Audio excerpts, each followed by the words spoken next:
traumatisme n'est pas ce qui nous arrive, mais ce qui se passe en nous. Tragédie terrible, comme le décès d'un parent, des violences familiales ou même Mais on peut aussi blesser les enfants d'une autre manière, non pas en leur faisant du mal, mais en les privant de ce dont ils ont besoin. Mais est-ce que finalement l'humanité est blessée par nature? Nous sommes blessés lorsque des choses se produisent contre notre nature. Il existe des familles où les parents sont suffisamment présents et unis émotionnellement pour ne pas blesser leurs enfants. Tant que les gens pensent à aller bien, ils ne se posent pas trop de questions. Métamorphose, le podcast qui éveille la conscience.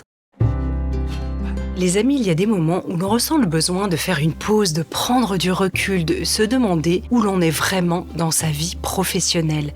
Si cela résonne pour vous, notre fidèle partenaire Chance peut vous accompagner. Avec leur bilan de compétences, vous pouvez redéfinir votre vie professionnelle et clarifier ce qui compte vraiment pour vous. En 3 mois seulement, grâce à l'accompagnement d'un coach dédié, à une technologie d'orientation de pointe et au soutien de leur communauté, vous avancez vers ce que Chance appelle l'amour pro. Un travail qui fait sens et qui donne envie de se lever le matin. Ce bilan est finançable avec votre CPF. Alors si cela vous parle, rendez-vous sur chance.co pour un entretien gratuit avec un conseiller. Et si beaucoup de nos maladies actuelles, nos angoisses, nos addictions n'étaient pas des échecs personnels, mais des réponses intelligentes à un monde qui nous amène à nous déconnecter de nous-mêmes? Mon invité canadien aujourd'hui est un médecin de renommée internationale, conférencier et auteur à succès, plusieurs fois New York Times best-seller, dont l'œuvre, traduite dans plus de 40 langues, a profondément transformé la façon dont nous comprenons la santé, le traumatisme, le stress et la guérison. Dans son tout dernier ouvrage, Le mythe de la normalité, désormais publié en français aux éditions Guy Trédaniel, nous invite à questionner notre conception de la normalité et à reconnaître le coût caché qu'elle représente pour nos corps et nos esprits et à nous relier à nos capacités humaines les plus essentielles.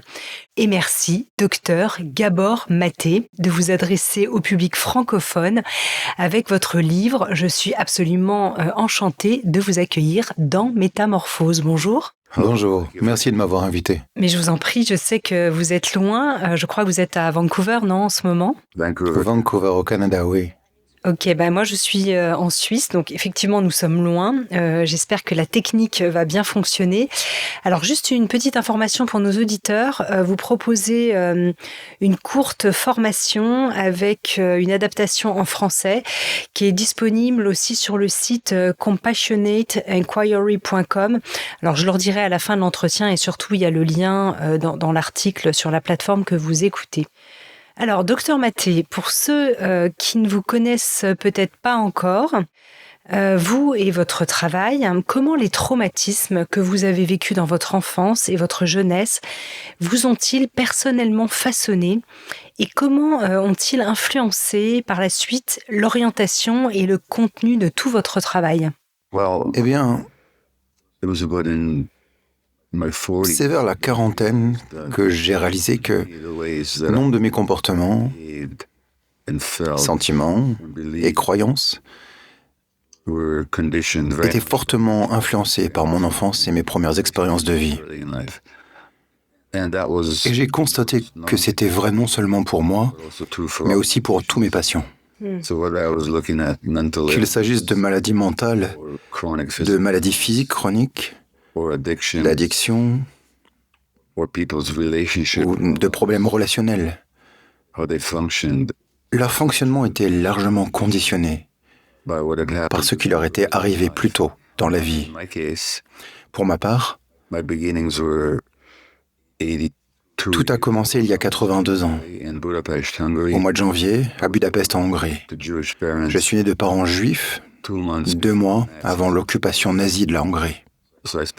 J'ai donc passé ma première année bébé auprès d'une mère juive, menacée d'extermination dans des conditions terribles. À 11 mois, elle m'a confié à un inconnu dans la rue pour me sauver la vie. Je ne l'ai pas revue pendant 5 ou 6 semaines.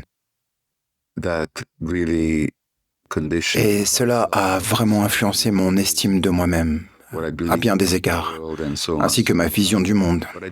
Mais je m'en suis rendu compte que vers la quarantaine. C'est alors que j'ai commencé à comprendre, comme je l'ai dit, pour moi-même et pour mes patients, à quel point les expériences vécues durant l'enfance sont déterminantes dans notre façon de vivre. Dans mon cas, par exemple, pour vous donner un exemple flagrant, Oui. j'étais un médecin très travailleur. On pourrait même dire un médecin accro au travail. Le travail primait sur tout le reste.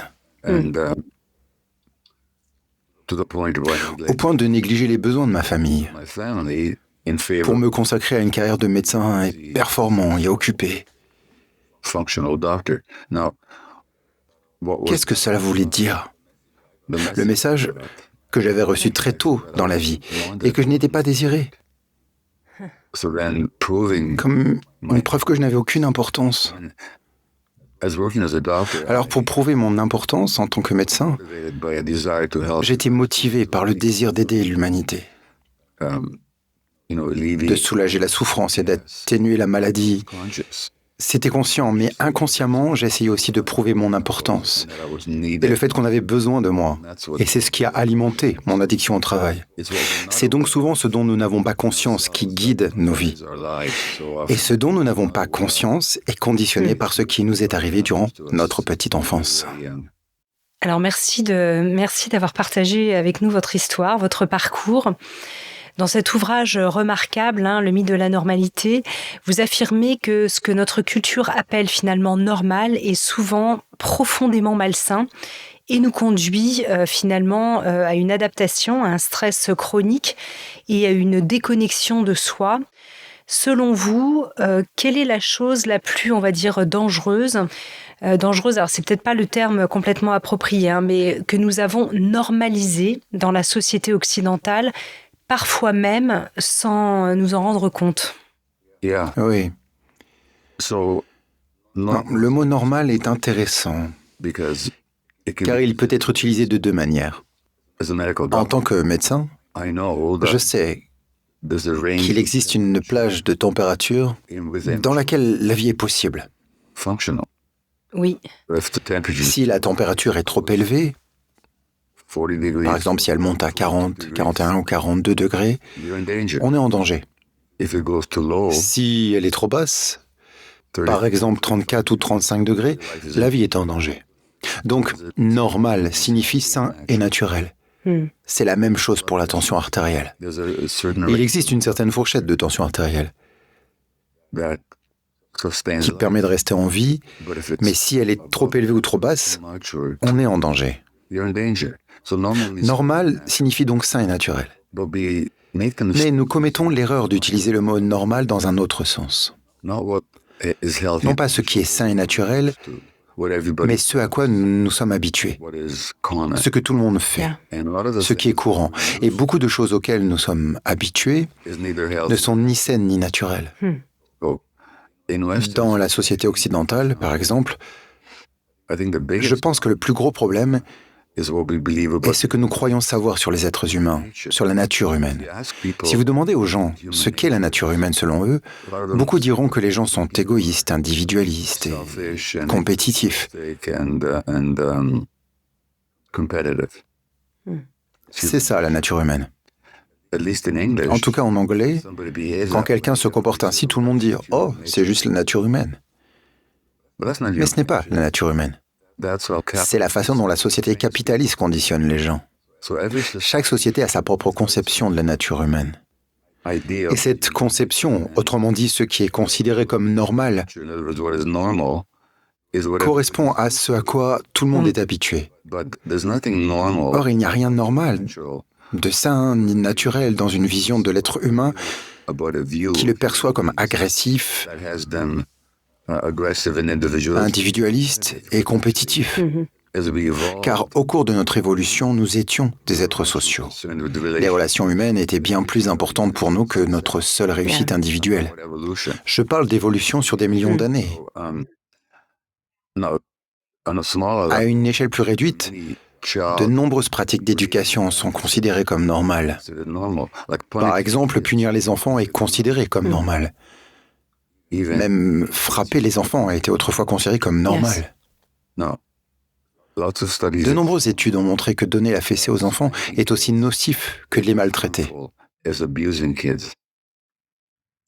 Pourtant, dans beaucoup de sociétés en Occident ou ailleurs, donner la fessée aux enfants est normal. C'est normal parce que tout le monde le fait ou le faisait. Mais ce n'est ni sain ni naturel. En Amérique du Nord, on conseille souvent aux parents, après quelques mois, d'apprendre à leur nouveau-né à dormir. Et pour apprendre à un bébé à dormir, on ne le prend pas dans les bras quand il pleure. Et c'est considéré comme normal. Mais ce n'est pas sain, je vous le dis, et ce n'est pas naturel. Ce que je veux dire, c'est que dans notre culture, on considère beaucoup de choses comme normales, mais elles ne sont ni saines ni naturelles. Alors, à propos de l'enfance, vous redéfinissez le traumatisme et la blessure, non pas comme ce qui nous est arrivé, mais comme ce qui s'est véritablement passé en nous. Alors, comment cela modifie-t-il notre compréhension de la maladie et des traits de personnalité ?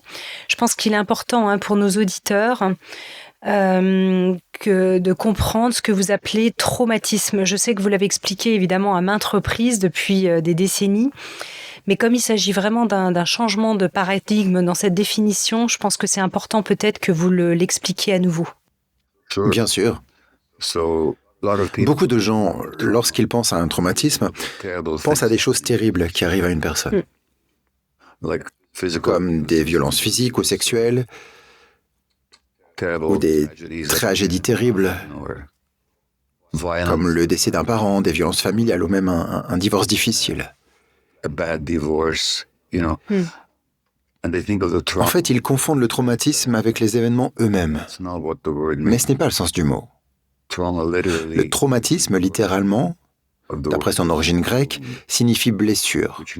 Cela signifie que le traumatisme n'est pas ce qui nous arrive, mais ce qui se passe en nous. Par exemple, si je me coupe, la coupure avec le couteau est l'événement traumatique, mais ce n'est pas la blessure en elle-même. La blessure, c'est la lésion que j'ai. De même, si je reçois un coup sur la tête, c'est l'événement traumatique, mais la blessure, c'est ce qui se passe à l'intérieur de moi, la commotion cérébrale. Le traumatisme est donc ce qui se passe en nous. Littéralement, cela signifie une blessure. Les blessures peuvent être physiques ou psychologiques. Un traumatisme est donc une blessure non guérie. Il s'agit d'un événement survenu pendant l'enfance qui provoque une blessure émotionnelle et psychologique, laquelle a d'ailleurs aussi les conséquences physiques, car on ne peut pas dissocier le corps et l'esprit. Un traumatisme est donc un ou plusieurs événements graves survenus pendant l'enfance, qui ont laissé une empreinte indélébile. La signification pratique de ce terme est cruciale, car ma mère m'a confié à un inconnu dans la rue il y a 80 ans. C'est l'événement traumatique. Le traumatisme réside dans la conviction, inconsciemment, que le bébé n'est pas désiré et qu'il n'est pas digne d'amour. J'ai donc conservé toute ma vie cette croyance inconsciente. Et je devais donc constamment prouver à quel point je suis digne d'amour. C'est une bonne chose, en fin de compte. Si le traumatisme est ce qui m'est arrivé il y a 81 ans, ou à ce qui est arrivé à quelqu'un d'autre il y a 10 ou 30 ans, alors c'est terminé, c'est du passé, c'est arrivé. Mais si le traumatisme est la blessure intérieure, qui est encore présente aujourd'hui, elle peut être guérie aujourd'hui. On ne peut pas guérir le passé, mais on peut guérir les séquelles du passé qui persistent en nous. C'est pourquoi cette distinction est importante. L'autre distinction importante est qu'on peut blesser les enfants de deux manières. Et c'est là que j'aborde ce que j'appelle le trauma avec un grand T, par opposition au trauma avec un petit t. Les traumatismes avec un grand T, les événements traumatiques, sont parmi ceux que j'ai mentionnés. Les violences physiques, sexuelles, psychologiques, qui touche beaucoup d'enfants. La violence familiale, un parent alcoolique, toxicomane, incarcéré, décédé, un divorce conflictuel, la négligence, un parent avec une déficience mentale, ce sont des événements traumatisants majeurs qui, idéalement, ne devraient jamais arriver à un enfant. Il faut aussi ajouter le racisme, la pauvreté, ou comme à Gaza actuellement, une guerre terrible. Ces enfants sont profondément traumatisés. Voilà des traumatismes avec un grand T. Mais on peut aussi blesser les enfants d'une autre manière. Non pas en leur faisant du mal, mais en les privant de ce dont ils ont besoin. Je pourrais vous faire du mal, non pas en vous frappant, mais en vous privant de nourriture ou d'oxygène. Les enfants naissent avec des besoins spécifiques, des besoins affectifs. C'est un besoin humain fondamental dicté par l'évolution. Nous avons besoin d'oxygène. Notre corps est fait pour ça. Nos poumons sont conçus pour respirer. Donc l'oxygène est une nécessité pour nous, pour nos poumons. Le nourrisson s'attend à être accepté inconditionnellement, compris, réconforté, et à ce que toutes ces émotions soient validées et accueillies avec empathie.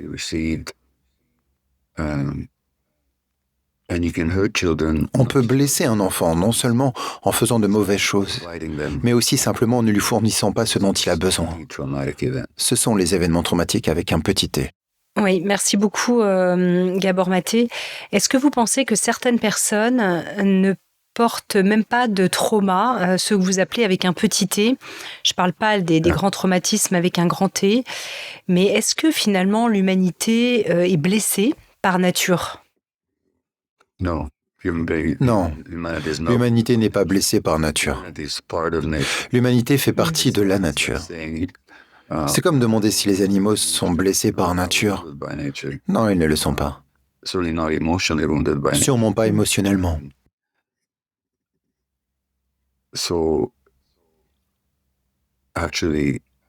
En réalité, nous sommes blessés lorsque des choses se produisent contre notre nature. Vous voyez, les êtres humains ont évolué pendant des millions d'années. La civilisation existe depuis 10 000, 12 000 ans. Et les humains sont présents depuis des millions d'années. Et notre propre espèce, Homo sapiens, est présente sur Terre depuis environ 150 000 ou 200 000 ans. Pendant la majeure partie de notre vie, nous n'avons pas vécu en société. Nous vivions au contact de la nature, en harmonie avec elle, et en petits groupes. Les gens prenaient soin les uns des autres, ils étaient liés les uns aux autres. Si vous observez comment les peuples autochtones élèvent leurs enfants, ils les portent partout, ils ne les frappent pas, ils les traitent avec respect. C'est ainsi que nous avons évolué. La civilisation, la vie en grands groupes, les classes sociales, la répartition des richesses, l'oppression d'un genre, tout cela est un héritage de la civilisation. Ce n'est donc pas la nature qui nous blesse, c'est la civilisation.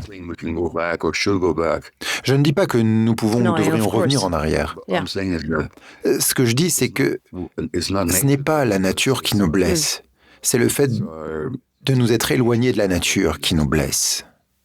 Alors, vous voulez dire par là qu'il existe certaines familles, et je ne parle pas des peuples autochtones ou indigènes d'aujourd'hui, mais dans les sociétés occidentales, est-ce qu'il y a des familles qui arrivent à offrir un amour inconditionnel à leurs enfants et qui ne les blessent pas consciemment ou inconsciemment? Est-ce que ça existe en fait? Oui.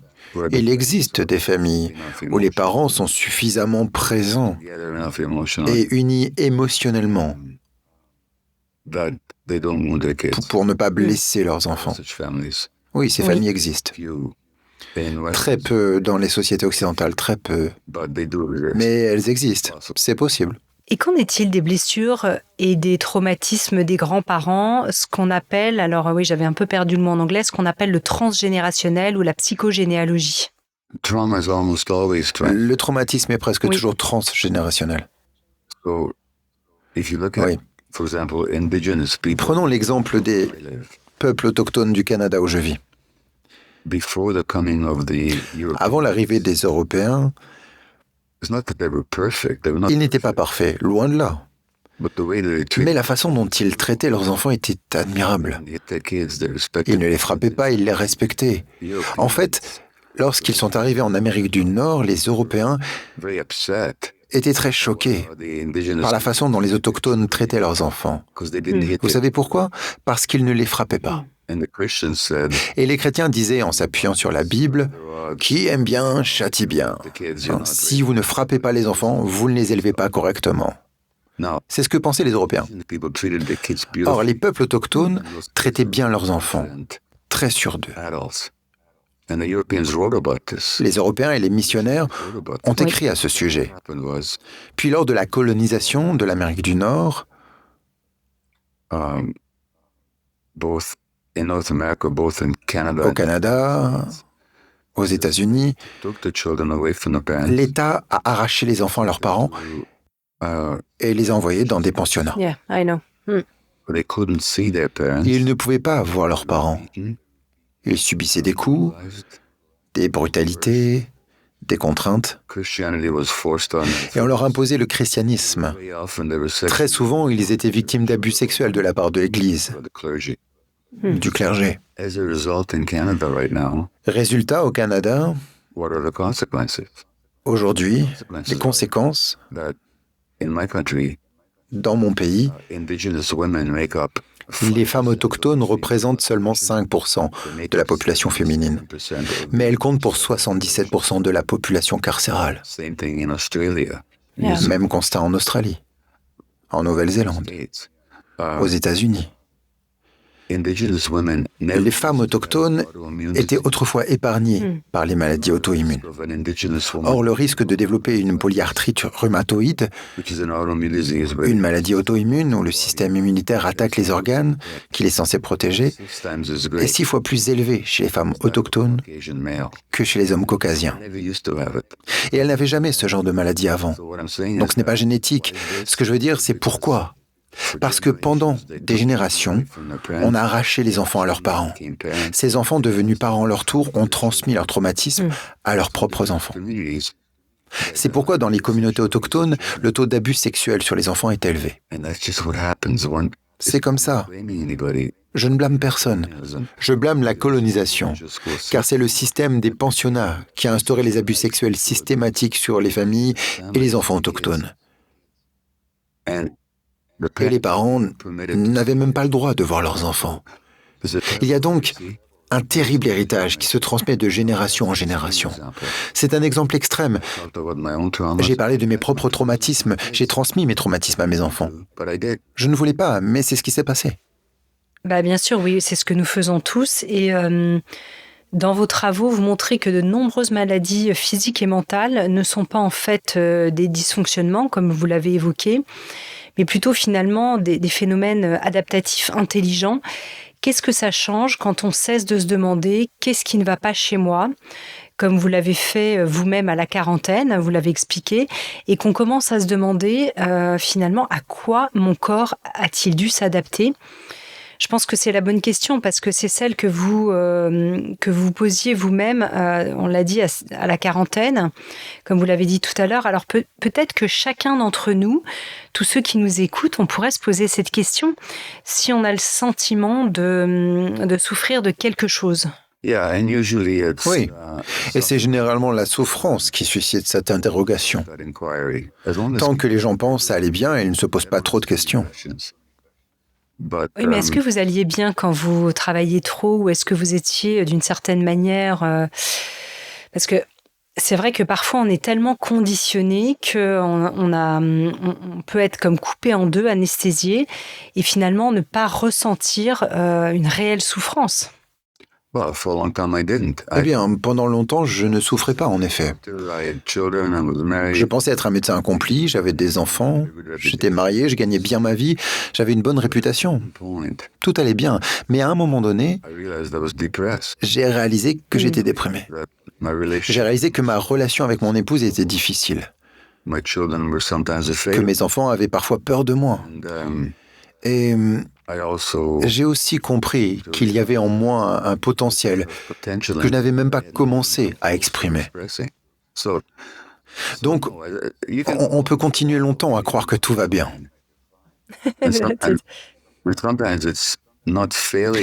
Et parfois, ce n'est pas l'échec qui nous réveille du succès, car on se dit que si on réussit, on sera heureux. Et puis on réalise qu'on a réussi et qu'on n'est pas heureux. Donc, d'une manière ou d'une autre, à un certain moment, il faut... Mais c'est généralement la souffrance qui nous réveille. Dans mon cas, la dépression, des problèmes conjugaux, un sentiment d'isolement.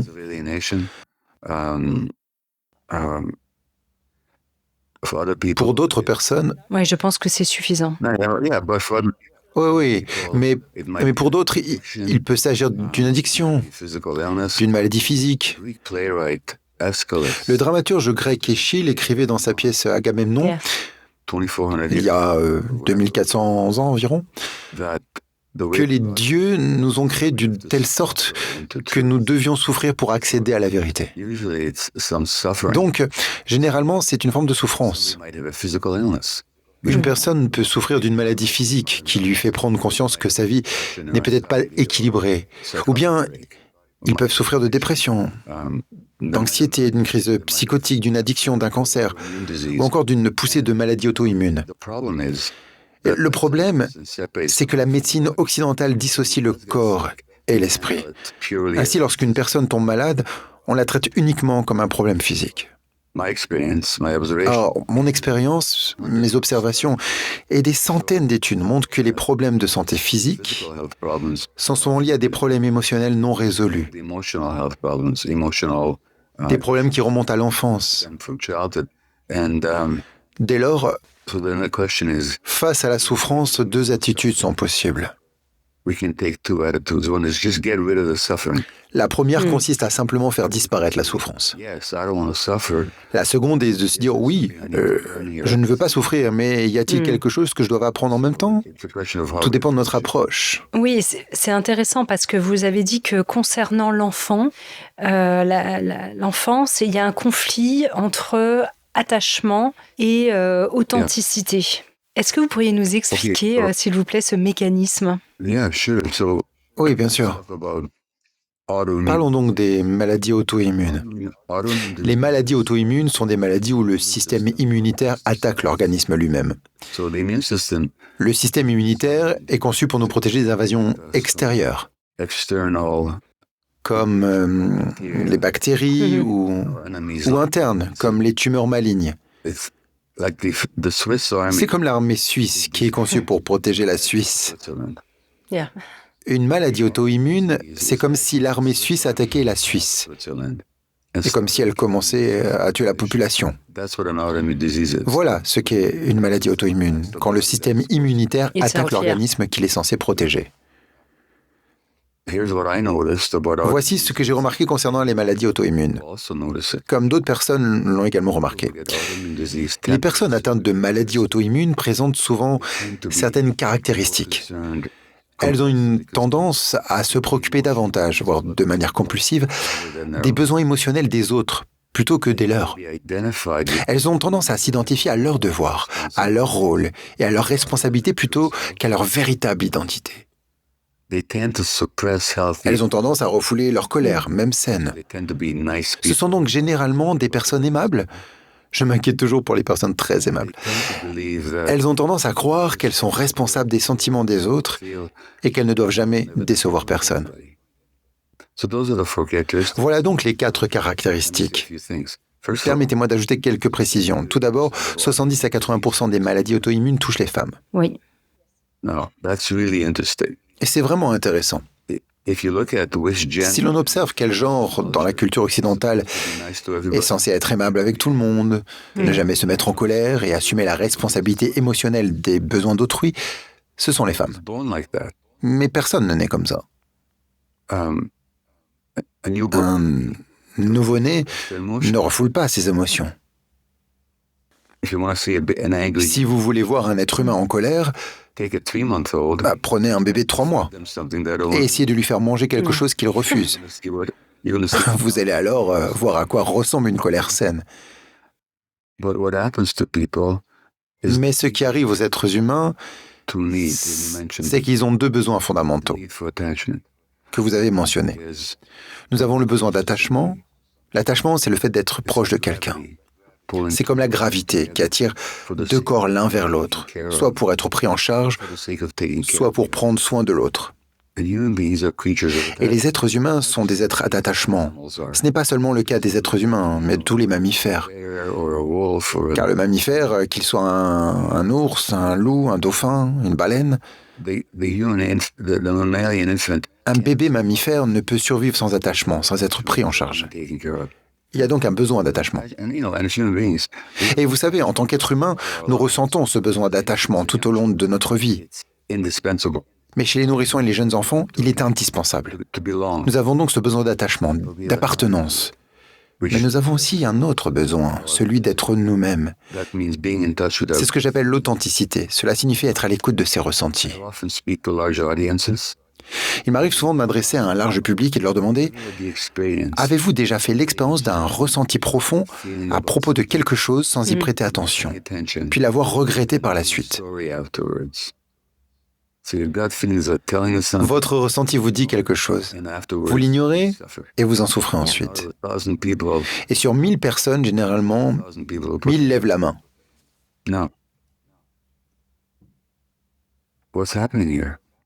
Que se passe-t-il dans ces situations? Le ressenti intuitif n'est pas un luxe. Nous avons évolué dans la nature. Combien de temps une créature peut-elle survivre dans la nature si elle n'écoute pas ses ressentis profonds? Très peu. Elle est là pour nous protéger. Donc il y a ce besoin d'attachement et d'authenticité, d'être en contact avec soi-même. Que se passe-t-il? Que se passe-t-il si, enfant, on vous fait croire que si vous êtes en colère, vous n'êtes pas accepté? Que se passe-t-il si, enfant, votre père est alcoolique et que vous apprenez que le seul moyen de maintenir la paix familiale est de refouler vos propres sentiments et de vous occuper des autres? Que se passe-t-il si, enfant, on vous fait croire que vous êtes responsable des sentiments de vos parents? Que se passe-t-il si on vous fait croire que vous devez être une gentille petite fille, c'est-à-dire toujours aimable et toujours au petit soin avec tout le monde? Alors, vous avez le choix. Vous savez, docteur Maté, je me souviens que j'avais 3 filles à l'école. On a passé environ un an aux États-Unis. Il y avait une grande différence entre les États-Unis et la France à cette époque. On me disait tout le temps à propos de mes filles quand on était en France, « Oh, c'est très bien, vos filles, qu'est-ce qu'elles sont sages, etc. Elles font pas de bruit. » En fait, ça me rendait un peu dingue, finalement, d'entendre ça. Je pense que vous comprenez. Et aux États-Unis, je me souviens qu'on me disait... oui, elles sont géniales, vos filles, elles sont des preneuses de risques, elles adorent prendre des risques. Et ils adoraient ça. Et moi, je me disais que c'était top, en fait. Et je prétends vraiment pas dire que la culture américaine est plus parfaite ou que la culture française ne soit pas, mais c'était vraiment une différence. Croyez-moi, ce n'est pas le cas. Ce que je veux dire, c'est que... Oui, il y a 2 motivations, l'authenticité et l'attachement. C'est bien. Idéalement, je peux être moi-même et être accepté, avoir ma place. Mais que se passe-t-il si on vous fait comprendre que si vous êtes authentique, vous serez rejeté? Alors vous réprimez votre authenticité et vous devenez gentil, vous vous pliez aux autres et vous vous occupez de tout le monde. Et ces comportements engendrent beaucoup de stress. Et ce stress attaque le système immunitaire. Donc les personnes qui refoulent leur colère saine ont une immunité affaiblie. On peut le démontrer par des études en laboratoire. Ce que je veux dire, c'est qu'il existe un lien important entre la répression de l'authenticité et la maladie à l'âge adulte. Prenons par exemple la dépression. Comment dit-on dépression en français? Oui, dépression, oui, c'est le même mot. Ok. En anglais, to depress signifie rabaisser quelque chose. C'est ça. Qu'est-ce qui est rabaissé en cas de dépression? Devinez quoi? Les émotions saines. La colère, La colère saine est essentielle en tant que protection d'une limite. Si je voulais vous agresser maintenant, je ne pourrais pas vous agresser physiquement parce que nous sommes... Et nous sommes éloignés, heureusement. Mais je pourrais vous agresser émotionnellement. Vous pourriez dire « Dégagez, je ne veux plus vous parler ». Ou alors vous pourriez vous défendre et dire « Vous ne pouvez pas me parler comme ça ». C'est une colère saine, un mécanisme de défense. Mais que se passe-t-il si enfant, vous avez dû refouler cette colère parce que si vous l'exprimiez, on ne vous acceptait pas. Vous refoulez alors votre colère pour vous protéger et maintenir votre lien affectif. Et c'est ce même refoulement qui, 30 ans plus tard, conduit au diagnostic de la dépression. Oui, la dépression, oui, exactement. Donc, cette façon de s'adapter, de refouler ses émotions, le problème de ces adaptations précoces est qu'elles sont nécessaires quand on est petit et vulnérable. Mais elles s'ancrent ensuite en nous. Et plus tard, elles engendrent la maladie. C'est ça que je veux dire.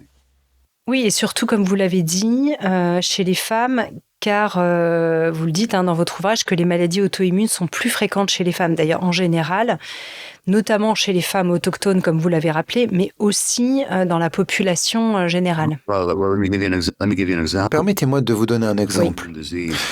Prenons une maladie auto-immune appelée multiple sclerosis. En français, on dit comment? Je crois que il me semble que c'est la sclérose en plaques. D'accord, bien. Donc, dans les années 1930, le ratio homme-femme était de 1 pour 1. Une femme pour un homme. Savez-vous quel est le ratio aujourd'hui? Non. Plus de 3 femmes pour un homme. Bon, qu'est-ce que cela signifie? Ce n'est pas une question de genre, ni de génétique, car les gènes ne changent pas en 80 ou 90 ans. Oui, c'est sûr. Ce n'est pas le climat, ce n'est pas l'alimentation. Il se passe quelque chose. Ça pourrait peut-être être quand même l'alimentation. Oui, mais alors pourquoi davantage chez les femmes que chez les hommes? Oui, c'est vrai, oui, absolument. Oui. Je pense que ce qui s'est passé, c'est que les femmes sont plus stressées de nos jours, pour toutes sortes de raisons. Et elles sont conditionnées à absorber le stress des hommes. Oui, vous dites qu'elles sont comme des absorbeurs, des amortisseurs de choc. Oui. Par exemple, au Danemark, le taux de sclérose en plaques a doublé en 20 ans. Pas chez les hommes, seulement chez les femmes. Je pense que c'est lié au stress que subissent les femmes dans la société moderne. Il y a d'ailleurs un chapitre dans Le mythe de la normalité, intitulé « Les amortisseurs de la société ». On attend des femmes qu'elles absorbent le stress émotionnel de toute la famille et de leur conjoint. Et je sais que dans mon mariage, ma femme a dû faire de gros efforts pour se défaire de ce conditionnement et ne pas absorber mon stress. Oui, c'est bon à entendre et à aborder. C'est le même mécanisme que pour la dépendance. Vous avez dit que la bonne question n'est pas pourquoi finalement la dépendance, mais pourquoi j'ai cette douleur. C'est toujours la même question. Il faut se pencher sur ce qui s'est passé. Pas forcément disons sur ce qui s'est passé, mais sur ce qui a causé en fait cette souffrance dans le corps. Bien. Encore une fois, je suis médecin. J'ai beaucoup de respect pour la médecine, la science médicale, les connaissances médicales, la recherche médicale, l'incroyable expertise médicale. Mais je pense aussi que c'est un domaine très restreint. Il peut être excellent, certes, mais il est très restreint. L'idée reçue en médecine est que la dépendance est une maladie du cerveau d'origine génétique. Or, ce n'est pas le cas. Permettez-moi de vous donner une définition de la dépendance. Et voyons si nous pouvons l'explorer un peu. Je définirai la dépendance comme tout comportement en procurant un plaisir ou un soulagement temporaire. La personne en a envie, elle le désire, cela lui cause du tort, et elle ne parvient pas à y renoncer malgré les conséquences néfastes. Donc, envie, soulagement, plaisir, dommage, incapacité à s'arrêter. Et j'ai dit tout comportement. Cela peut donc concerner la nicotine, la morphine, oui, l'alcool, etc. La nourriture. la cocaïne. Ça peut être la nourriture, oui, le sexe, les jeux d'argent, la pornographie, le travail, les sports extrêmes, l'automutilation, Les achats compulsifs. Internet, les jeux d'argent, tout ça.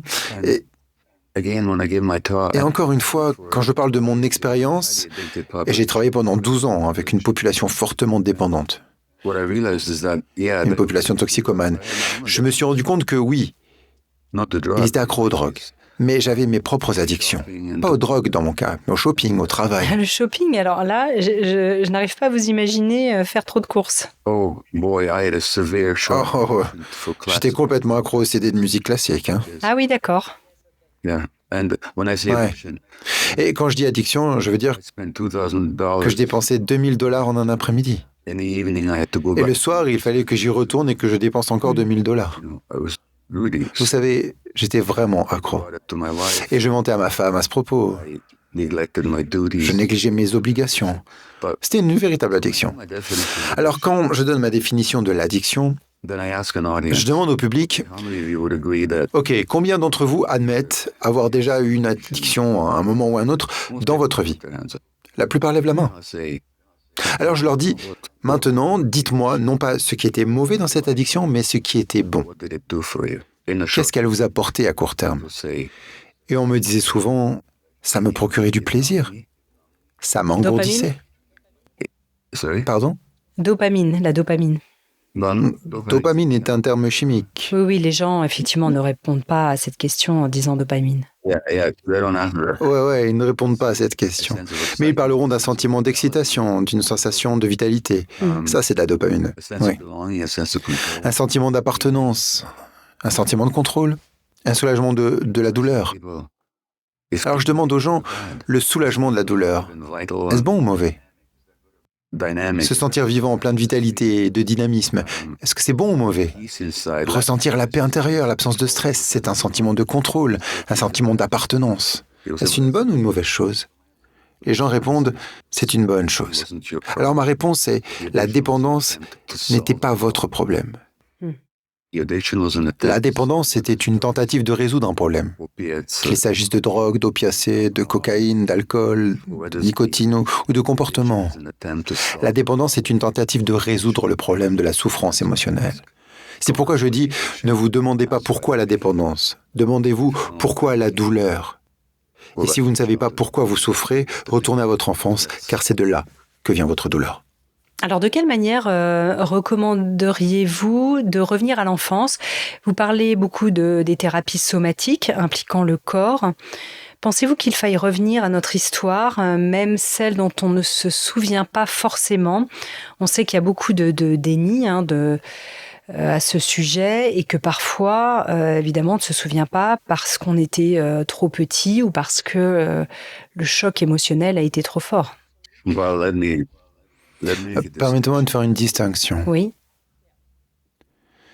Tout le monde se souvient, mais tout le monde ne se rappelle pas.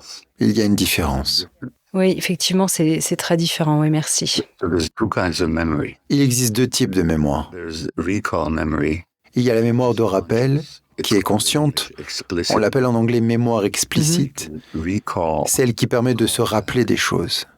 On peut se rappeler de ce que son enfant a dit il y a 10 ans, de ce qui s'est passé à l'école il y a des décennies, ou de l'endroit où on est allé en vacances il y a 2 ans. C'est de la mémoire de rappel. Mais il existe un autre type de mémoire. La mémoire de rappel ne commence que vers l'âge de 3 ans. Car la partie du cerveau qui encode ou enregistre les souvenirs de rappel, appelée l'hippocampe, n'est pleinement fonctionnelle qu'à partir de cet âge. C'est pourquoi la plupart des gens ne se souviennent de rien avant l'âge de 3 ans. Et la plupart des gens ne se souviennent même de rien avant l'âge de 4 ans, des épisodes ou des événements précis. Mais il existe un autre type de mémoire, appelée mémoire implicite. La mémoire implicite est l'empreinte émotionnelle de ce qui nous est arrivé, même dans le ventre de notre mère, même avant la naissance. elle est inscrite dans le corps et se manifeste encore aujourd'hui. Ainsi, beaucoup de choses que les gens vivent actuellement sont en réalité des empreintes d'événements passés. Donc nous n'avons pas besoin de tout nous rappeler, car nous pouvons accéder à ces souvenirs grâce au corps. Vous savez, dans le premier chapitre du mythe de la normalité, je raconte un incident survenu il y a 10 ans, lors d'un retour de voyage. J'avais alors 72 ans et ma femme devait venir me chercher à l'aéroport. Et l'avion atterrit et je reçois un SMS. Je ne suis pas encore parti, veux-tu toujours que je vienne? Pas très grave. Je peux prendre un taxi, pas de problème. Ma femme est une artiste. Quand elle est dans son atelier, elle oublie qu'elle est mariée. C'est comme ça que travaillent les artistes, vous savez. Mais comment ai-je réagi? J'étais furieux et blessé. Et une fois rentré, je refusais même de la regarder. Dans ce cas, il s'agit plutôt du souvenir implicite d'avoir été confié à un inconnu par ma mère, d'avoir été abandonné. Ce souvenir est ancré en moi, dans mon corps et dans mon système nerveux. Et quand ma femme ne se présente pas, ce souvenir se réveille. Donc, je ne me rappelle pas que ma mère m'a confié à un inconnu. J'avais 11 mois. J'en ai aucun souvenir direct, mais mon système nerveux, lui, s'en souvient très bien. Ça ne veut pas dire qu'il faut juste l'accepter et se dire « c'est comme ça ». Non, on peut travailler avec. On peut reprendre le contrôle pour que ces mémoires corporelles ne nous dominent plus. C'est tout l'intérêt de la thérapie. Cela dit, il y a 10 ans, j'imagine que vous aviez déjà fait beaucoup de thérapie, pourtant cette colère était encore présente en vous. Vous l'avez sans doute ressentie fortement à ce moment-là, elle était encore là. Oui. La différence, c'est qu'au lieu d'être dans cet état pendant 2 semaines, ça n'a duré qu'une journée. Oui. Et ma femme m'a dit « arrête tout de suite ». Alors j'ai arrêté. Mais ça peut encore ressurgir aujourd'hui, vous savez. Mais quand ça ressurgit, je peux le reconnaître. Oui. C'est un vieux souvenir. Vous savez, ça n'a rien à voir avec le présent. Donc je n'ai pas à faire comme si j'étais un bébé sans défense. Je n'ai pas à faire comme si j'étais blessé, meurtri et rejeté. Je peux être un adulte. C'est donc une question de prise de conscience. Prendre conscience et savoir réguler en fait la chose. Oui, la maîtrise de soi. On n'apprend pas aux gens à se maîtriser. L'autorégulation se développe durant l'enfance, lorsque les parents sont équilibrés et savent comment nous soutenir. Alors, l'autorégulation se met en place. Pour beaucoup d'entre nous, cela n'a pas été le cas. L'autorégulation devient alors un processus thérapeutique, de transformation et d'apprentissage. Mais que signifie l'autorégulation? Le psychologue américain Rollo May expliquait qu'il y a un stimulus, puis notre réponse à ce stimulus. Entre le stimulus et la réponse, il y a un intervalle. Et dans cet intervalle réside notre liberté de choisir comment nous voulons nous comporter, agir, parler. C'est le principe de la réponse au stimulus. La flexibilité de la réponse est assurée par notre cortex préfrontal, la partie antérieure de la substance grise de notre cerveau. Or, un traumatisme a pour effet de perturber le fonctionnement du cortex préfrontal et de laisser les émotions inconscientes prendre le dessus. De sorte que face à un stimulus, il n'y a plus d'intervalle, il n'y a que de la réaction. L'autorégulation émotionnelle consiste donc à développer cet espace, à renforcer le cortex préfrontal, à consolider l'influence du cortex préfrontal sur les circuits émotionnels, afin que nous ne nous contentions pas de réagir. Immédiatement, oui. Oui, nous répondons. C'est possible, mais cela demande des efforts pour beaucoup d'entre nous. Pour moi aussi, ça m'a beaucoup demandé d'efforts et c'était toujours le cas. Je pensais à une question en vous entendant, mais là, je m'en souviens plus. Mais ah oui, concernant les thérapies que vous recommanderiez, vous parlez par exemple de l'IFS, qui est le système familial intérieur. Évidemment, d'autres thérapies corporelles et somatiques, comme celles que vous proposez vous-même. Est-ce que vous pourriez nous en citer quelques-unes ? Bien sûr. Tout d'abord, il n'existe pas de thérapie miracle. Oui, bien sûr, je suis d'accord. Ça n'existe pas, la thérapie miracle. Ni la mienne, ni celle de personne. D'accord ? Mais toute thérapie digne de ce nom doit s'attaquer au traumatisme. Et pas seulement au comportement ou aux symptômes. Or, beaucoup de thérapies sont très superficielles. Elles se basent uniquement sur vos croyances et vos comportements, comme les thérapies cognitivo-comportementales, qui sont selon moi très superficielles. Elles peuvent parfois être utiles, mais elles restent très superficielles. Vous voulez dire les TCC, les thérapies cognitivo-comportementales ? Pour moi, les thérapies cognitives sont superficielles. Parce que notre cognition reste à la surface. Ce sont les émotions traumatisées qui sont enfouies. Et ces thérapies ne les prennent généralement pas en compte. Donc les thérapies que je recommande s'intéressent à la compréhension du traumatisme. Je vais donc en citer quelques-unes sans faire de recommandations. Il y a, comme vous l'avez mentionné, la théorie des systèmes familiaux internes.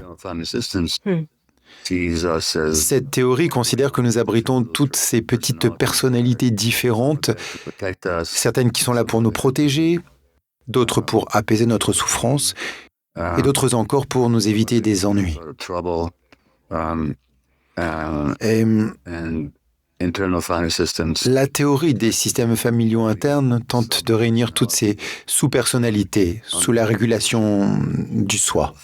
Est-ce que c'est inspiré, là, ce dont vous parlez, par le psychiatre suisse Carl Gustav Jung ? Est-ce que c'est inspiré par Jung ? Inspiré par Jung ? Ok, Je ne d'accord. saurais pas vous dire. Il y a des aspects de l'IFS avec lesquels je suis tout à fait d'accord, et d'autres avec lesquels je ne le suis pas. Mais ça fonctionne pour beaucoup de gens. Je ne vais pas m'étendre sur mes désaccords maintenant. Ce n'est pas important. Non, on n'est pas là pour ça, c'est pas important. Ouais. Il y a la somatic experiencing, développée par Peter Levine, qui, soit dit en passant, travaille chaque année en Suisse. Peter Levine est un psychologue américain pionnier, spécialiste des traumatismes, et il travaille par le biais du corps en explorant et en résolvant les traumatismes par l'expérience corporelle. La somatic experiencing. Et, il y a aussi la programmation neurolinguistique. Il y a l'EMDR. Il y a ma propre forme de thérapie, Compassionate Inquiry, investigation compassionnelle en français. Et j'ai formé des milliers de thérapeutes à travers le monde. Je ne vais pas entrer dans les détails maintenant, mais c'est basé sur la compréhension des traumatismes et la compréhension que ce que vous pensez être votre problème a commencé comme une adaptation dès la petite enfance. En France également, j'ai enregistré une masterclass pour un programme appelé Mentor Show. Vous pouvez la rechercher, le Mentor Show. Oui, nous les connaissons très bien, évidemment, en France, oui. J'ai fait un programme avec eux, et beaucoup de gens semblent le trouver utile. Juste une dernière chose, accordez-moi une seconde. Oui, mais je peux aussi mentionner, on en avait parlé, votre programme Compassionate Inquiry, qui est .com. Vous proposez aussi une facilitation en français, ça c'est bon à savoir. Oui. Oui. Et dans un autre livre, il y a une méthode qui n'est pas la mienne, mais qui est très bonne. Elle s'appelle le modèle neuro-affectif relationnel, NARM. Elle a été écrite par un médecin ou psychologue appelé Lawrence Heller. C'est donc le livre qu'il a écrit. Il y a toute une gamme de modalités. Aucune de ces méthodes ne convient à tout le monde, mais les bonnes méthodes visent toutes à comprendre le traumatisme. C'est pas vraiment une méthode à proprement parler, mais en fait, dans le cadre de cette investigation compassionnelle, je la traduis comme ça, quel pourrait être le processus pour explorer nos traumatismes ? Eh bien, la première question que je vous poserai est « Pourquoi êtes-vous ici ?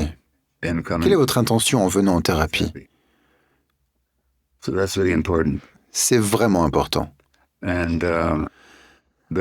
Ensuite, je pourrais vous interroger sur le problème auquel vous êtes confronté. Comment se manifeste-t-il dans votre vie ? Vous avez peut-être une dépendance, une maladie physique, des difficultés relationnelles. Nous partons donc de votre situation actuelle. Et ensuite, l'important, bien sûr, ce n'est pas la méthode, soit dit en passant.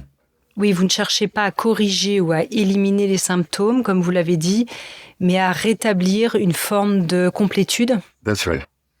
C'est exact.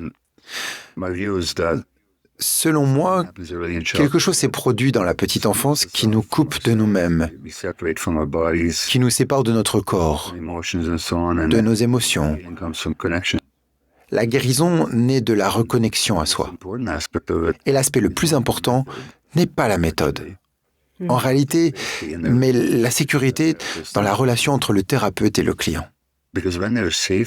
Car lorsqu'il y a la sécurité, on peut faire l'expérience de sa propre vérité. Ainsi, dans la thérapie par la compassion, nous posons un certain nombre de questions, convaincus que la vérité est en vous, que votre vérité profonde est en vous. Ce n'est pas à moi de vous dire quelle est votre vérité. Elle est en vous. Mais pour que cette vérité émerge, vous devez vous sentir en sécurité. Et je dois vous poser les bonnes questions. Et ensuite, on voit ce qui se passe. Vous savez, chaque rencontre est une sorte d'aventure. Qu'est-ce qui va se passer maintenant? Et comment? Voilà un petit résumé. Alors, est-ce qu'on peut suivre votre programme, même par simple curiosité, pour mieux se connaître soi-même? Peut-être qu'on n'a pas toujours de grandes souffrances, mais on souhaite tout simplement mieux se découvrir. Et est-ce que votre programme peut nous y aider? Alors, je vous poserai la question. Pourquoi souhaitez-vous mieux vous connaître? Je vous le demande.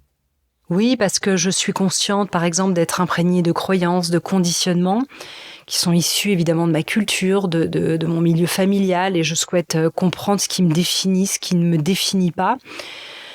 Quels sont les comportements de mon système, en fait, globalement. Ok. Alors, je vous interrogerai sur cet écart entre vos croyances et votre véritable nature, entre ce que on vous a inculqué et votre conditionnement. Comment cela se manifeste-t-il dans votre vie? Comment cet écart se manifeste-t-il? Je ne vous demande pas de répondre maintenant. Non, bien sûr, je sais bien. Je vous dis juste que vous pouvez si vous voulez. Oui. Mais ce n'est pas ce que je demande. Je dis simplement que je ne veux pas savoir comment ce fossé se manifeste. Parce qu'il se manifeste d'une manière ou d'une autre. Peut-être par un sentiment d'aliénation, peut-être par un sentiment d'anxiété. Je sais qu'il se manifeste d'une manière ou d'une autre. Bref, votre question était de savoir si vous vouliez apprendre à vous connaître. Eh bien, je pourrais vous recommander 2 choses que j'ai créées. Ce ne sont pas les seules. Mais puisque vous me posez la question, je vais vous donner mes réponses. Il y a le programme de guérison de Mentor Show, qui permet aux participants d'apprendre à se connaître en profondeur. Il y a aussi le cours d'initiation à l'investigation compassionnelle, qui n'est pas une formation professionnelle. Cette formation est beaucoup plus courte, moins chère et est destinée à toute personne souhaitant mieux se connaître. Et bien sûr, il y a aussi mes livres. J'en ai écrit 5. Ils ont été publiés dans plus de 40 langues. Et à chaque fois que j'écris, c'est parce que je souhaite que les gens se connaissent eux-mêmes. C'est mon intention.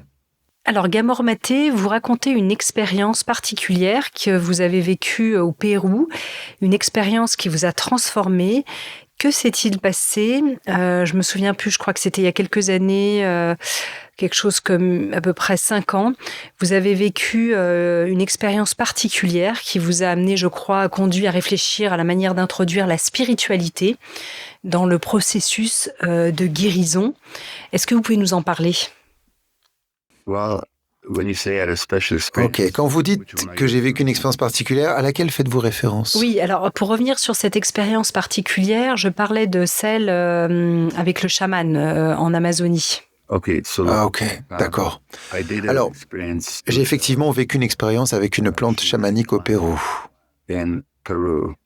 C'était il y a environ 5 ans. Ce n'était pas la première fois.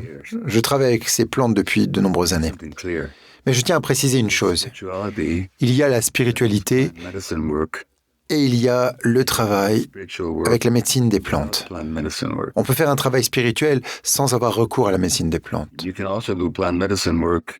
Et on peut aussi pratiquer la médecine des plantes sans vivre d'expérience spirituelle. Ou alors, on peut utiliser la médecine des plantes et vivre une expérience spirituelle. C'est très fréquent aussi. Je dis simplement que le travail avec la médecine des plantes n'est qu'une voie parmi tant d'autres. Car un médecin et psychiatre américain a affirmé en 1977 que les êtres humains sont des créatures biopsychosociales. Ce qui signifie que leur biologie est indissociable de leurs émotions, de leur psyché et de leurs relations sociales. Ce qui est scientifiquement prouvé à 100%. Nous sommes des créatures biopsychosociales. C'est ce dont je parle depuis tout à l'heure avec vous. Mais il y a une autre dimension qui n'a pas été mentionnée, qui est la spiritualité. Dans la tradition autochtone nord-américaine, on distingue 3 cadrans dans la roue de médecine. Il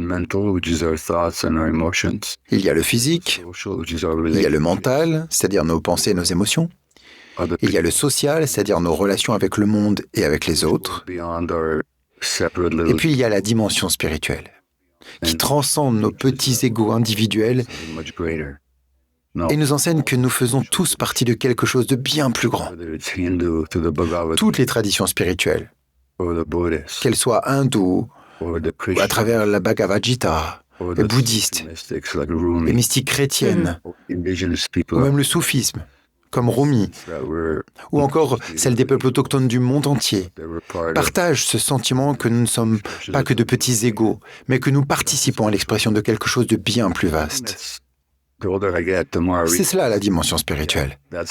Et je crois que plus je vieillis, plus je réalise que c'est ainsi. Et l'expérience que vous avez mentionnée, oui, je l'ai vécue avec une plante, mais ce n'est pas la seule voie. C'est juste ce qui m'est arrivé cette fois-là. Et d'ailleurs, la vérité, c'est que j'ai vécu cette expérience profonde, mais je ne l'ai pas intégrée dans ma vie. Alors, tôt ou tard, elle est devenue une sorte de souvenir plutôt qu'une réalité. On peut donc vivre ces expériences spirituelles, mais si elles ne sont pas intégrées, nos schémas comportementaux reviennent. Oui, c'est intéressant parce que vous n'êtes pas la première personne à faire ce retour sur ces expériences. C'est donc intéressant de l'entendre à nouveau. Est-ce que vous pensez qu'il y a une place pour la dimension spirituelle dans le processus de guérison, évidemment sans imposer de croyances ni franchir des limites éthiques? C'est ça qui est aussi complexe. Vous savez que c'est un sujet qui est très délicat en matière de guérison, étant donné que, comme vous l'avez dit, nous avons des points de vue tous assez différents sur le sujet.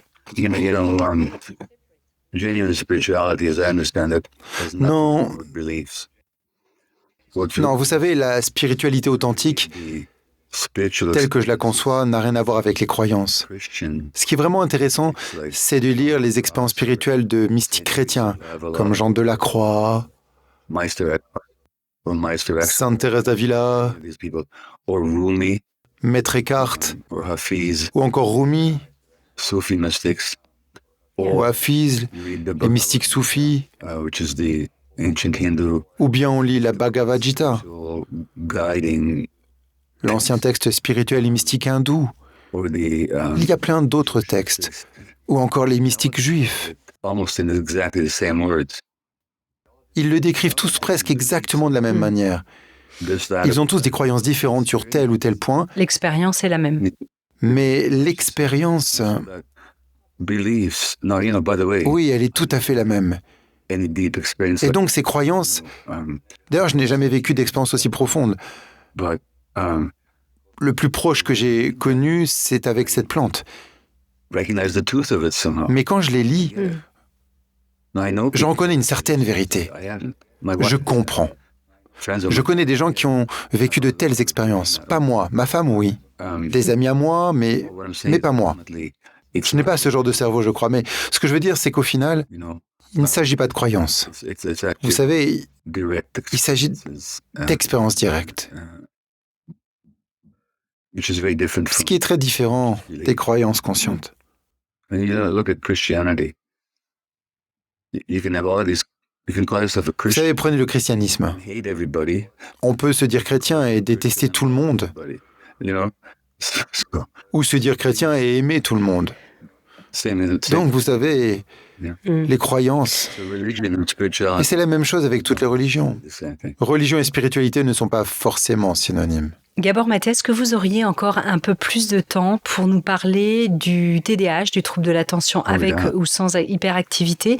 C'est un sujet que vous abordez également dans vos travaux. Vous êtes un expert sur cette thématique. Décririez-vous le TDAH comme une adaptation au stress précoce et pas forcément justement d'origine génétique? Est-ce que vos propos sur le TDAH sont controversés? Est-ce qu'il y a une controverse en fait autour de ce thème? Donc, mon premier livre s'intitule L'esprit dispersé. L'esprit dispersé. Je l'ai bien prononcé? Oui, très bien, oui. Ok. Bon, c'était mon premier livre. Il vient de paraître en français. Il a été publié dans le monde entier. C'est le premier livre que j'ai écrit et je l'ai écrit après avoir été moi-même diagnostiqué avec ce trouble. En anglais, Scattered Minds. C'est probablement le livre sur le TDAH qui s'est le plus vendu au monde, dans le monde anglophone. Et j'ai été diagnostiqué avec ce trouble. Et à quel âge vous avez été diagnostiqué? 52 ans. Et tout à coup, cela a pris tout son sens dans ma vie. Vous savez, pourquoi j'ai du mal à me concentrer quand je m'ennuie? Pourquoi je suis si agité et que j'ai du mal à contrôler mes impulsions? Mais intuitivement, je n'ai pas accepté l'explication médicale. Je ne l'ai pas acceptée parce qu'ils m'ont dit que c'était une maladie génétique. J'ai dit A, ce n'est pas une maladie, et B, ce n'est pas génétique. Oui, bien sûr, on parle beaucoup plus on parle d'un trouble, pas d'une maladie, en effet. Voilà de quoi nous parlons. La déconnexion. Revenons à la petite expérience que je vous ai proposée. Imaginons que je vous agresse émotionnellement maintenant, que je vous soumette à un stress intense. Vous auriez alors la possibilité de fuir, de raccrocher ou de vous défendre.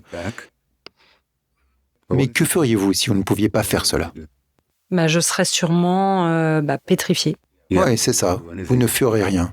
Vous vous déconnecteriez. Je serais déconnecté, oui. Oui, vous vous dissocieriez pour vous protéger. Repensez à mon enfance. Les nazis. Ma mère ne pouvait pas sortir sans porter l'étoile jaune. On pouvait être déporté à Auschwitz du jour au lendemain. Elle était très stressée. Son mari était au travail forcé. Elle ne savait pas s'il était mort ou vivant. Elle était donc très stressée. Quand la mère est stressée, le bébé l'est aussi. Ce n'est pas sa faute, c'est comme ça.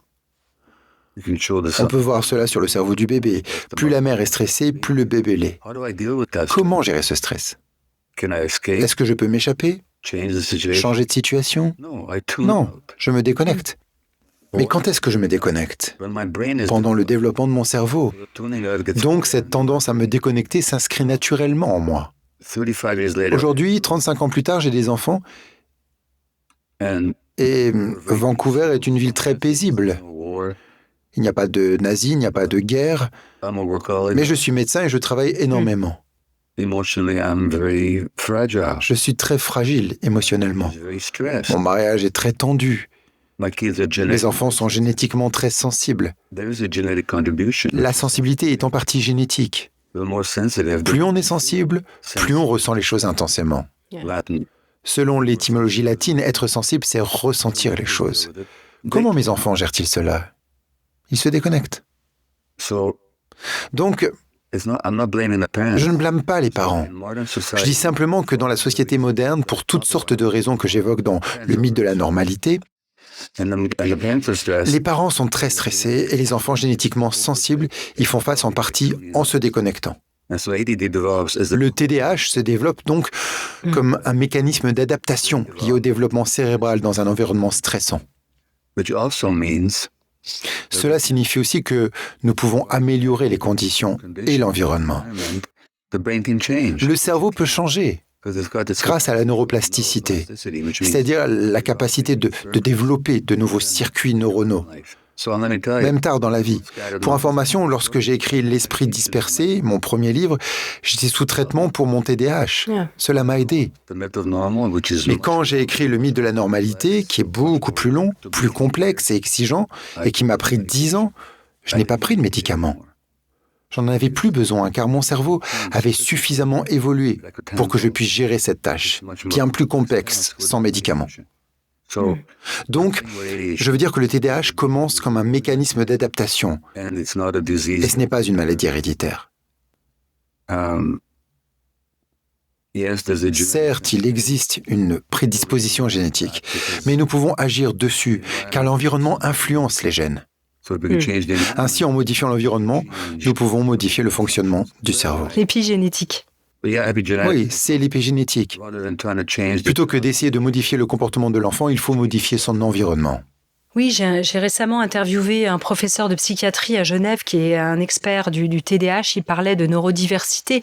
Il expliquait que, en fait, évidemment, si la souffrance n'est pas trop intense, le TDAH peut être aussi un super pouvoir. Par exemple, les personnes qui créent des startups ou qui sont très innovantes sont souvent touchées aussi par le TDAH. Il expliquait ça dans l'interview. Donc la question, c'est un peu toujours la même. La souffrance est une réponse, mais parfois la souffrance, ou on va dire l'hyperadaptation, est-ce qu'ils peuvent mener aussi à un processus créatif qui pourrait être du coup positif? Alors évidemment, ça dépend du curseur, mais ça reste quand même une question. Eh bien, oui et non. Enfin, disons que c'est une réflexion, je brainstorm à voix haute et une question.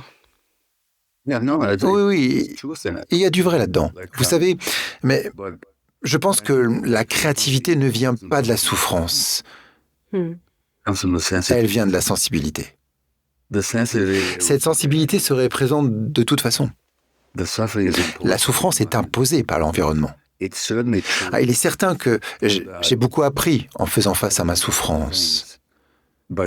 J'ai fait beaucoup de choses. J'ai beaucoup appris, j'ai écrit sur le sujet. Et si je n'avais pas souffert comme je l'ai fait enfant, je ne saurais peut-être pas tout ça. Je ne serais peut-être pas capable de faire certaines choses. Mais vous savez quoi?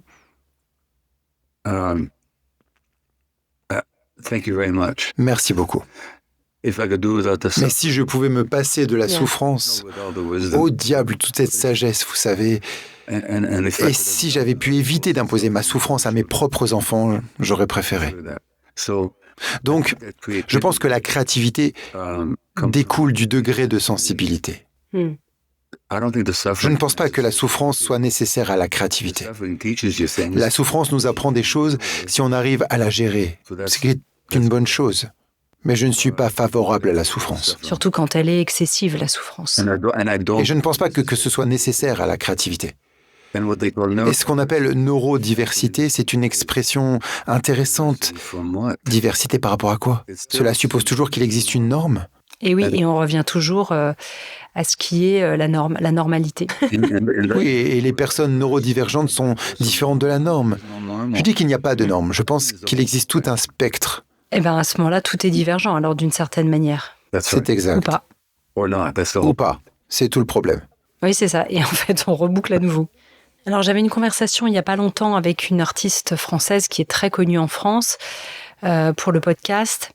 Elle me disait, c'était intéressant que quand on est artiste, on ne vous conseille pas forcément de guérir de vos souffrances, d'aller voir un psy, parce qu'ensuite, vous ne seriez plus forcément cette même personne créative. Je trouvais ça quand même assez hallucinant.